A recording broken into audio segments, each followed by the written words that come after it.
గురుగారు ఇప్పుడు ఇంట్లో కుటుంబ సభ్యులు అన్నాక ఒక్కొక్కరు డబ్బుని ఒక్కొక్క రకంగా దాచుతూ ఉంటారు. ఆడవాళ్ళైతే కిచెన్‌లో పోపు డబ్బాలలో దాచుతారు. అదే మగవాళ్ళైతే ఇంకా ఎవరికి నచ్చినట్టు వాళ్ళు దాచుతూ ఉంటారు. అలా ఎక్కడ పడితే అక్కడ డబ్బుని దాచొచ్చంటారా? డబ్బులు దాయటానికి ఏ ప్రదేశము అనుకూలంగా ఉంటే ఆ ప్రదేశంలో దాస్తారమ్మా. హుహు. ఇది దాయదగిన స్థలమా కాదా అనే ఆలోచనే ఉండదు. హుహు. స్త్రీలు పోపు డబ్బాలలోనూ, మడతబెట్టిన వాళ్ళ బట్టలలో. బట్టల్లోనూ, లేకపోతే పరుపుల కింద ఇక్కడ ఇట్లా దాస్తూ ఉంటారు. ఇది ఏంటంటే వాళ్ళ ఉద్దేశము ఇది ఎవరికి కనపడకూడదు. అవసరం వచ్చినప్పుడు నాకే పనికి రావాలి.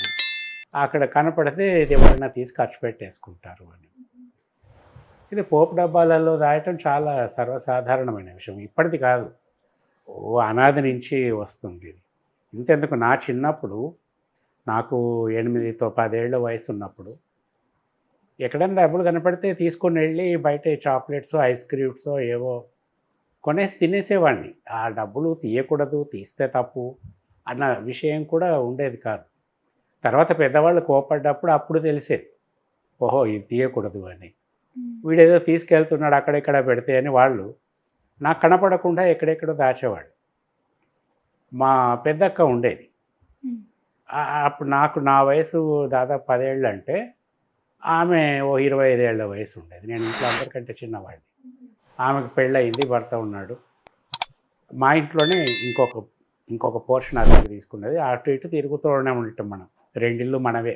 స్వతంత్రం. వాళ్ళకి హుహు. పిల్లలు లేరు. ఇంక నేనే వాళ్ళ కొడుకుని అనుకునేవాళ్ళం. హుహు. ఎందుకు చెప్తున్నానంటే ఎప్పుడో జరిగినవి. పోపు డబ్బాలు అనంగానే గుర్తుకొచ్చి ఉన్న పళంగా చెప్పేస్తున్నాను. ఆమె కూడా డబ్బులు ఎక్కడైనా పెడితే నేను తీసుకొని వెళ్ళిపోయేవాడిని. అసలు అడిగేవాడిని కాదు. హ్మ్. తర్వాత తీసావారా అంటే ఏదో అపరాధ భావం. లేదు లేదు నేను తీయలేదు హ్మ్. అని చెప్పటం. అయ్యో! ఇక్కడ పెట్టాను ఏమైపోయినాయో అని బాధపడటం. కానీ తనకి తెలుసు నేను తీశానని. అంటే ఆ రెస్పెక్టు అట్లా ఉండేది పిల్లలకి. నువ్వు డబ్బులు తీసావు, అది చేసావు అని చెప్పటం, కొట్టటం ఇట్లా ఉండేది కాదు ఆ కాలంలో. హుహు. ఓహో! వీడు డబ్బులు తీస్తున్నాడు, వీడికి తెలియకుండా దాచిపెట్టాలి అంటే ఆమెకుండే వనరులు ఆమెకున్నాయి. అందులో ఒకటి పోపుల డబ్బా.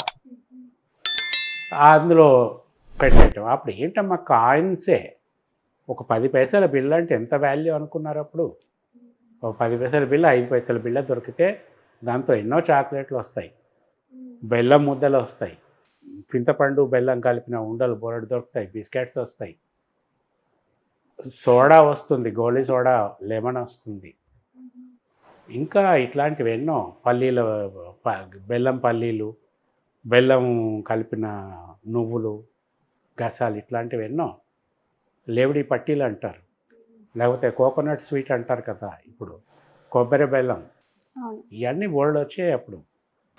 అంటే ఈ 10 ఇయర్స్ ఏజ్‌లో మన టేస్ట్ బడ్స్ ఎట్లా ఉంటాయి ఒక అమ్మాయికి, అబ్బాయికి. ప్రతిదీ కొత్త టేస్టే. తినాలి తినాలి అనిపిస్తుంటాయి అన్నమాట. తీసుకెళ్ళటం, తినేయటం, ఒక లెమన్ తాగేయటం, రావటం ఇది. ఇప్పుడు 10 ఏళ్ళు ఉంటే పిల్లల్ని మీరు బయటికి పంపించడానికి భయపడతారు. అప్పుడు అదేం లేదు. 10 హ్మ్. ఏళ్ల పిల్లలు, 12 ఏళ్ల పిల్లలు కూడా ఉన్న ఊర్లో ఉన్న సందులు, గొంతులన్నీ తిరిగేసి వచ్చేవాళ్ళు. భయం లేదు. ఇట్లా కిడ్నాప్ అయితారేమో, దొంగలు ఎత్తుకుపోతారన్న భయం లేదు. సమాజం సురక్షితంగా ఉండేది. ఇప్పుడున్న భయాలు అప్పుడు లేవు. ఇంకా వెళ్ళేసి ఆమె ఎంతో జాగ్రత్తగా పోపుల డబ్బాలో పెట్టాను. ఇది ఎవరికీ కనపడదనుకునేది.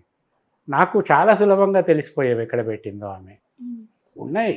అప్పుడేంటి పెద్ద పెద్ద ఇల్లు, 4 బెడ్‌రూమ్‌ల ఇళ్ళేం కావు. 2 గదులు ఉంటాయి. ఒకటి వంటగది, ఒకటి బెడ్‌రూమ్. వచ్చినోళ్ళు అక్కడే కూర్చుంటారు అంతే. హ్మ్.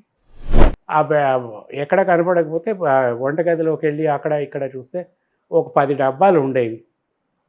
అందులో రకరకాల పోపు సామాన్లు ఇవన్నీ పెట్టుకుంటారు. ఆ డబ్బాలు తీసి ఒక్కసారి ఇట్లా కొట్టి చూసామంటే కన్‌మని శబ్దం వస్తే అందులో కాయిన్ ఉన్నట్టు లెక్క. హుహు. ఇది తీస్తే నిజంగానే ఉండేవి. ఒక 4, 5 కాయిన్స్ ఉన్నా నేను ఒకటే తీసుకునేవాడిని. ఆహా! సో, ఈ అక్కడ కూడా వాళ్ళకి భద్రత లేకుండా పోయింది డబ్బులు దాచడంలో. ఇది గుర్తుకొచ్చి చెప్తున్నా. హుహు. అయితే ఈ పోపుల డబ్బాల్లో సుగంధ ద్రవ్యాలు ఉన్నటువంటి డబ్బాలలో డబ్బులు దాచుకోవచ్చు. కానీ మనం కట్టుకొని విడిచేసే బట్టలు కొన్ని ఉంటాయి. విడిచేస్తారు, ఉతుకుతారు, మళ్ళీ ఇస్త్రీ చేస్తారు, అవే తీసుకొచ్చి పెడతారు, మళ్ళీ అవే కట్టుకుంటారు. ఇటువంటి వస్త్రాలలో వాటి మడతల్లో డబ్బులు పెట్టకూడదు. కొత్త వస్త్రాలు ఉన్నప్పుడు పెట్టుకోవచ్చు. అలాగే మంచం కింద కానీ, మంచం పైన కానీ డబ్బులు ఎప్పుడు పెట్టకూడదు. ఇవి దరిద్ర హేతువులు.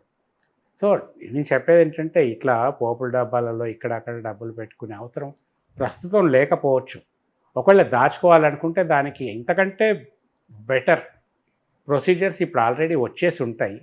ఇప్పుడు దాచుకున్నా కూడా నాణాలు ఎవరు దాచుకునే అవసరం లేదు. అవును.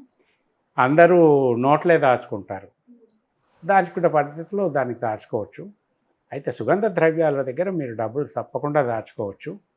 పోపుల డబ్బాలు సుగంధ ద్రవ్యాల కిందకి రావు చాలా వరకు.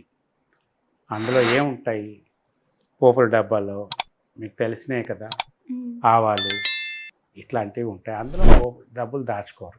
సుగంధ ద్రవ్యాలు మీరు ఆ, లవంగాలు దాచుకున్న డబ్బా ఉంది, అందులో వేసుకోవచ్చు. అట్లాగే ఇలాచీలు దాచుకునే డబ్బా ఉంది, అందులో వేసుకోవచ్చు. ఇట్లాంటివి పనికి వస్తాయి. కానీ ఎప్పుడు కూడా మీరు పోపుల డబ్బాలలో ఇంకా మంచం కింద వాడుతున్న బట్టల మడతల్లో మంచం పైన ఇటువంటి వాటి చోట్ల డబ్బులు దాయకండి.